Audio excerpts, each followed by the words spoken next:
Okay, my love. So I'm super excited to be talking to you about how to actually improve your well-being, like on a day-to-day basis, like not like pretend, like sort of, kind of, but how to actually do this. Okay, on a day-to-day basis, how to practice, how to make this practical and sustainable. Because let me just say this, let me disclose this real quick.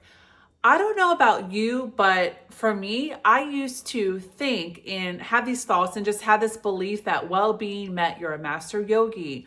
Your life is always zen and calm and airy and flowy.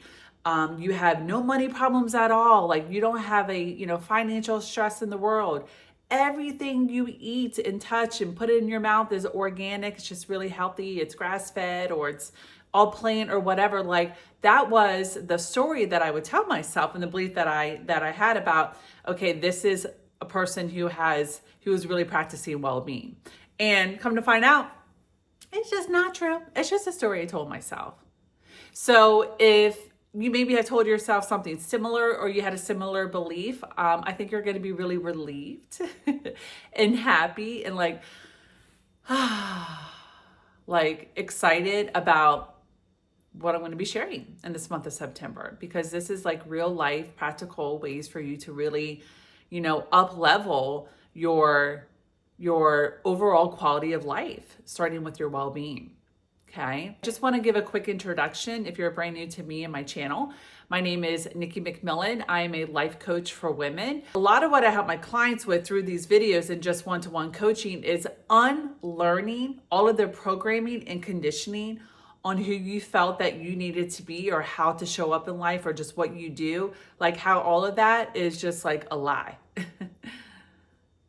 You don't have to keep doing that or living that way anymore. So a lot of what you'll pick up in these videos, and if we ever, work together in some capacity, whether it's personally or in a retreat, it is giving yourself permission to create and have goals and values that feel aligned to you. Okay.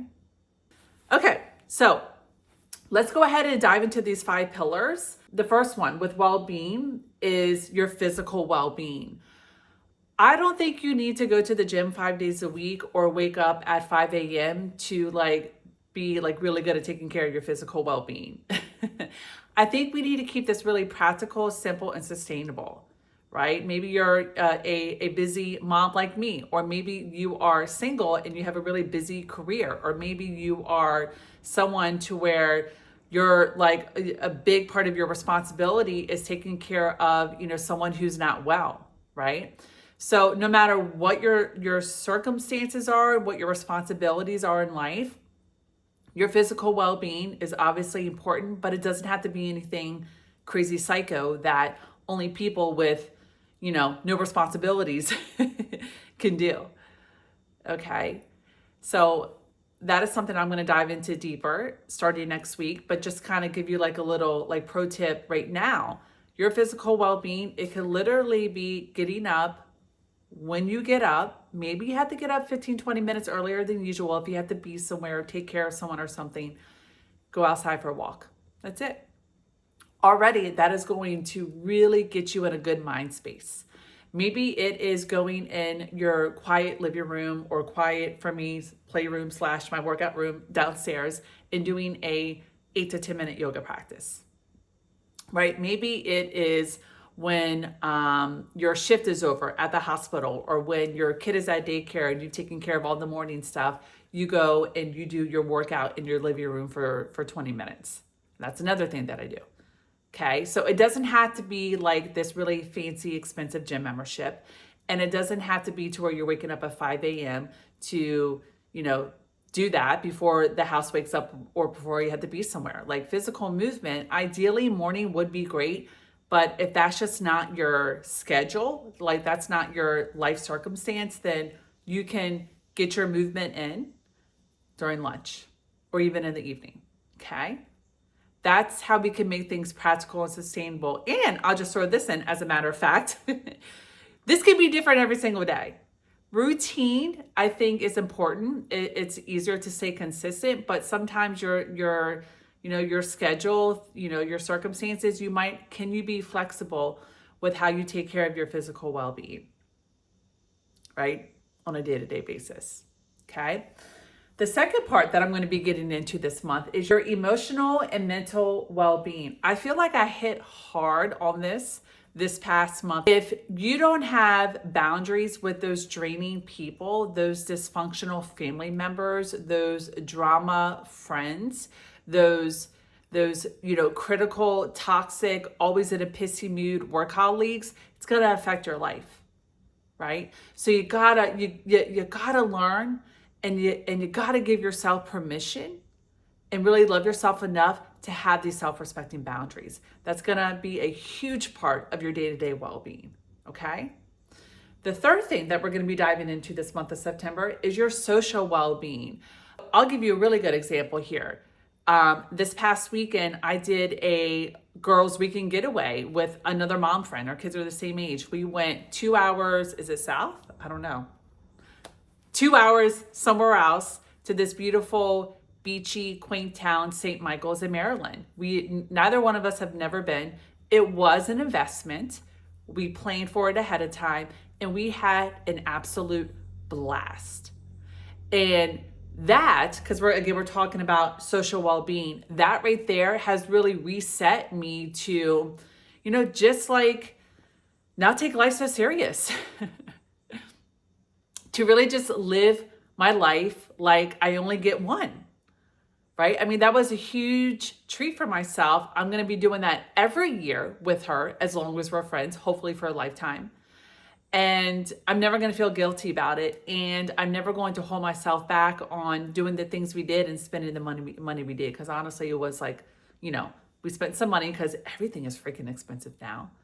But it was worth it because of what it does for my overall well-being, right? Now, I'm not saying you have to do that all the time. I'm also very intentional with getting together with that good friend or my sister who's a really good friend of mine. I'm doing a social outing at least once a week, okay? For my well-being, all right? I'll dive into that more later this month as well. This video is just a foundation of what I'm going to be talking about this month on how to actually improve your well-being on a daily or weekly basis. The next one, number 4, is your spiritual or your purpose well-being. So I am not, again, just sharing personal example, not saying you have to do this. This is just hopefully inspiring some ideas for you. I'm not a super religious person. I don't go to church every Sunday. I don't read the Bible, but I'll tell you what, I'm definitely praying to a higher power every single day. I'm giving thanks for a higher power every day. I'm asking advice and for direction and for clarity from the universe every single day, from Mother Nature, okay? From just a higher power. That's what my spiritual practice looks like. I also think a big part of my spiritual practice is yoga as well, right? But I'm just sharing this to give you some examples. Like when I'm on a walk, I'm like not listening to a podcast all the time. I'm just listening to my thoughts or asking for clarity or guidance. Like that is huge for my spiritual, or just feeling like I'm living on purpose, that category of well-being, okay? Diving deeper into that this month too, don't you worry. Another big piece of your well-being is your financial well-being. This past weekend in St. Michael's probably wasn't like a good example of that, but again, that was like a little vacation, a little retreat. But financially, especially someone who is self-employed, I have my own coaching practice. I need to be very intentional with what I spend my money on and and how I'm saving or investing. Because I am intentional with that, 9 times out of 10, again, I'm going to have splurges throughout the year here and there, but because I am intentional with having automatic savings, with not having like 5 meals out a week, and not just spending a ton of money on clothes. Like you'll notice I wear like a lot of the same stuff. Like my signature is like a button-down, dress shirt. Because I'm intentional with with my relationship with money, it definitely helps me to feel safe and really improving my well-being on a day-to-day basis. Okay? So this is the intro. And I just want to kind of like break it down, unpack a little bit of what I'm going to be diving deeper into this month of September. I have also created a daily well-being blueprint, PDF blueprint. It's totally free. The link is below in the description if you want to go ahead and check that out and use that as a good guide and as direction while you are practicing well-being in this month of September on how to actually improve it and practice it and embodying this, okay, have this be a new part of your identity, right? Prioritizing your well-being, okay? That PDF below, like print it out, check it out, put it up, like put it on your desk or you can laminate it, put it on your nightstand, like review it every day to really just help you create this habit of, okay, so I am worthy enough. I love myself. I respect myself. Okay, I care about myself enough to really start feeling good about my life, where I'm headed, what I'm doing on a day-to-day basis. That is what this daily well-being blueprint will help you with. So I highly encourage you to check that out. And then join me next week on Tuesday, and we will dive in to that first pillar, which is your physical well-being. And I'm really excited to talk about this because there's some new things that I've been practicing to help with my physical well-being, but also just to improve my relationship with my body too, that I'm very excited to share with you. Okay, so this was helpful for you today.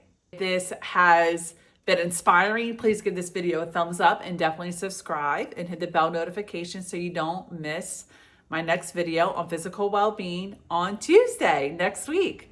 All right, babe, I'll see you then. Bye for now.